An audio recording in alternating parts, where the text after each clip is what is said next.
स्नान 7 प्रकार का होता है। वह भी मैं आपको बता दूं, 7 प्रकार का स्नान होता है। कौन कौन सा है?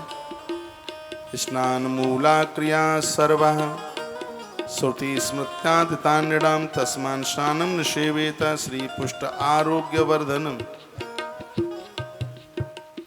मात्रम भौमम तथाग्नेयम वायव्यम दिव्यमेव च वारुणम मानसम चैव सप्त स्नानानि युक्रमात्। ये 7 प्रकार का स्नान है। एक है मंत्र स्नान। जब आप पूजा में बैठते हैं ना और बाएं हाथ में जल लेते हैं और दाहिने हाथ से छींटे लगाते हैं, कहते हैं ओम अपवित्रः पवित्रो वा सर्वावस्थांगतोऽपि वा यह स्मरेत पुंडरीकाक्ष सा वायाभ्यंतरा शुचि। इससे शुद्धि मिल जाती है। इसको मंत्र स्नान कहते हैं।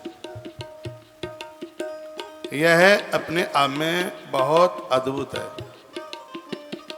इससे शुद्धि मिल जाती है। दूसरा है जिसका नाम है भौम स्नान, यानी मिट्टी से स्नान। हम बड़े छोटे छोटे हुआ करते थे। बाथरूम यानी लघुशंका जाने के बाद जब पानी नहीं मिलता तो बूढ़े बूढ़े दादा लोग कहते थे कि माटी में हाथ रगड़ ले, शुद्धि हो जाएगी। दीर्घ शंका के बाद, मल विसर्जन के बाद जब तक हाथ से मिट्टी न लगाई जाए तब तक हाथ पवित्र नहीं होते, शुद्ध नहीं होते। साबुन से साफ तो हो सकते हैं लेकिन शुद्ध नहीं हो सकते। लेकिन इसलिए जिस दिन आप व्रत करते हैं उस दिन तो हाथ पर मिट्टी लगनी ही चाहिए। आपने देखा हो जब हम बच्चों का इधर जनेऊ यज्ञोपवीत संस्कार करा रहे थे तो इनको गोबर और मिट्टी मिला करके इनको स्नान कराया गया।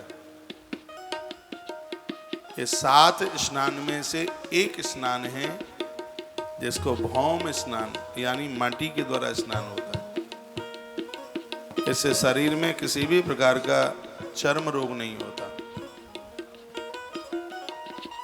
जो बाह्य चर्म की जो बीमारियां हैं वो नहीं होती। चमड़ी फूलती नहीं है, चमड़ी में सिकुड़न नहीं होती। वैसे भी मिट्टी से आप कोई बर्तन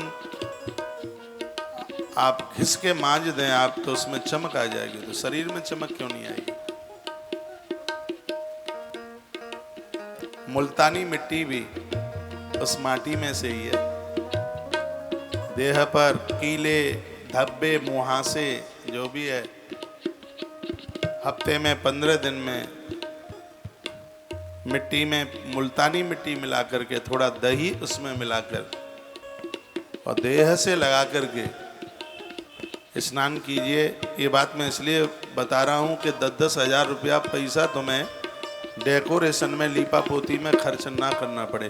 मुझे तो हर प्रकार से आपका पैसा बचवाना है। जो पैसा है ऊट पटांग से बचे और धर्म कर्म में लगे, चमक आ जाएगी चेहरे पर। लोग फिर तुमको ही देखेंगे, हमें तो देखेंगे ही नहीं।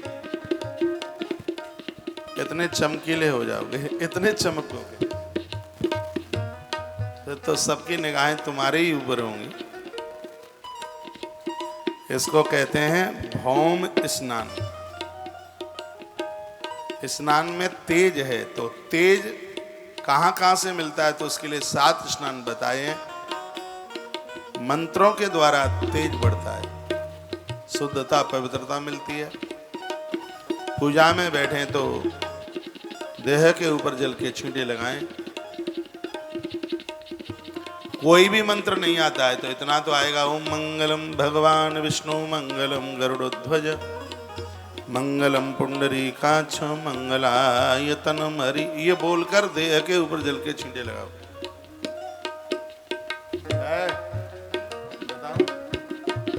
जब कर इससे तेज बढ़ेगा।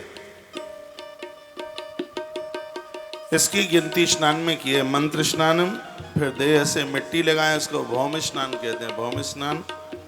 एक तीसरा स्नान बड़ा अद्भुत स्नान है,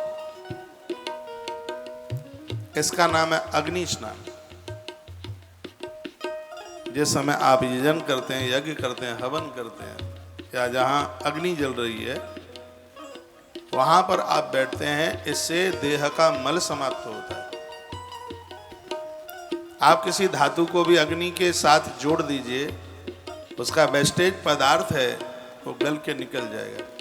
पेट्रोल डीजल में से वेस्टेज निकलता है, जिसको क्या बोलेंगे,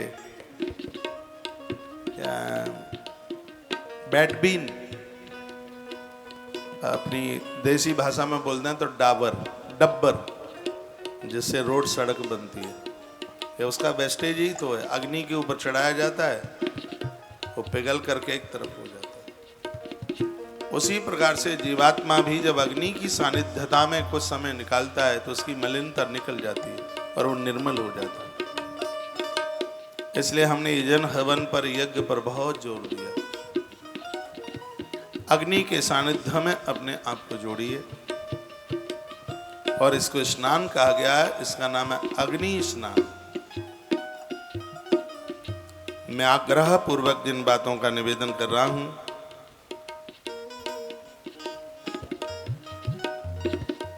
इनको शुरू कर दें।